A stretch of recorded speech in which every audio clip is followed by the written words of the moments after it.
అయితే ఈ కర్కాటక రాశి వాళ్ళు ఏం చూసి ఎదుటి వాళ్ళలో ప్రేమలో పడతారు ఒకటి. అయితే ఆ ప్రేమను నిలబెట్టుకుంటారా? అసలు వాళ్ళ మనస్తత్వం గురించి లోతైన విశ్లేషణ నాకు ఈరోజు కావాలి సార్. కర్కాటక రాశి వాళ్ళు హ్మ్. అంటే మీకు పుస్తకాల గ్రంథాల్లో రాసి ఉంటుంది ఏంటంటే అవును. చాలా యంగ్ ఏజ్ లో అంటే చాలా చిన్న వయసులోనే ప్రేమలో పడేటువంటి మొట్టమొదటి రాశి కర్కాటక కర్కాటక రాశి. రాశి. యెస్. అది 5వ క్లాస్ కావచ్చు, 7వ క్లాస్ కావచ్చు, 9వ క్లాస్ కావచ్చు. ఓకే. నిజంగా జ్యోతిష శాస్త్రం ఎంత అద్భుతమైన శాస్త్రం అంటే చాలా హ్మ్. చాలా మంది ఇంకా శాస్త్రీయత లేదు అని విమర్శిస్తారు కానీ ఫలిత జ్యోతిషానికి శాస్త్రీయత లేదు అంటే నేను ఒప్పుకుంటాను. హ్మ్. ఎందుకంటే అది జ్యోతిష్యుడు యొక్క మేధస్సు, తెలివితేటలు, తార్కికము, వాడుకున్న గణిత గణిత పరిజ్ఞానం గురించి వచ్చేటువంటి ఒక అభిప్రాయం అది. ఫలితం. ఓకే. హ్మ్. ఒక కర్కాటక రాశి వాళ్ళు మీ పక్కన ఉన్నారంటే, మీ మదరో, ఫాదరో పక్కన ఉన్నట్టే. ఓహ్! రాసుకోండి ఇది. హ్మ్. 10 ఔట్ ఆఫ్ 10. అంటే ఓకే. 10 మందిలో 10 మంది కర్కాటక రాశి వాళ్ళు. హ్మ్. వాళ్ళు ఎవరు పక్కనున్నా వాళ్ళ మదర్, ఫాదర్‌ని వాళ్ళు రీప్లేస్ చేసినట్టే.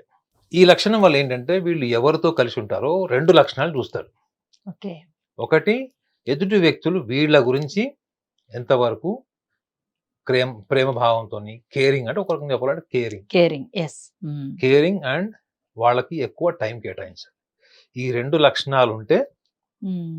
వీళ్ళు ప్రేమలో పడిపోతారు. కర్కాటక రాశిలో వాళ్ళు ప్రేమలో పడడానికి బలమైన కారణాలు ఏంటి అన్నారు. హ్మ్. ఒకటి, ఎదుటి వాళ్ళు ఇచ్చే time okay. And caring, care. Responsibility. ఈ 2 లోపల ఉన్నటువంటి ఆ ప్రేమ భావాన్ని బయటికి తీస్తది. హ్మ్.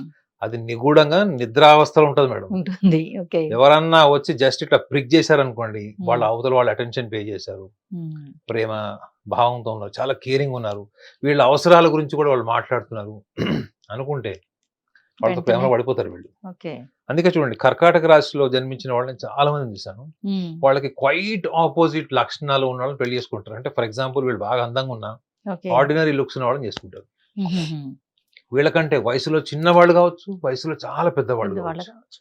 కానీ వీళ్ళు ఏం చూస్తున్నారు అన్నది అక్కడ కేరింగ్. తెలిసిపోతది. హ్మ్. Responsibility, caring, yes. అటెన్షన్ హ్మ్. And very loyal. ఓకే. అంటే ఎదుటి వ్యక్తులు వీళ్ళతోని చాలా నిజాయితీగా ఉండడం. ఈ లక్షణాలు గినక వీళ్ళు ఎవరితోనైతే కలిసి ఉంటారో, ఒక టీమ్‌లో అసోసియేట్ అయ్యి ఉంటారు. ఎవరితో అయితే వీళ్ళ ఎమోషన్స్ కనెక్ట్ అయితాయో, హ్మ్. అది ఖచ్చితంగా వీళ్ళని ఆ ప్రథమ దశ ఏదైతే ఉంటుందో, అవును. ఆ అట్రాక్షన్, ఇన్ఫాచ్యుయేషన్ స్టేజ్ దాటిపోతారు. హ్మ్.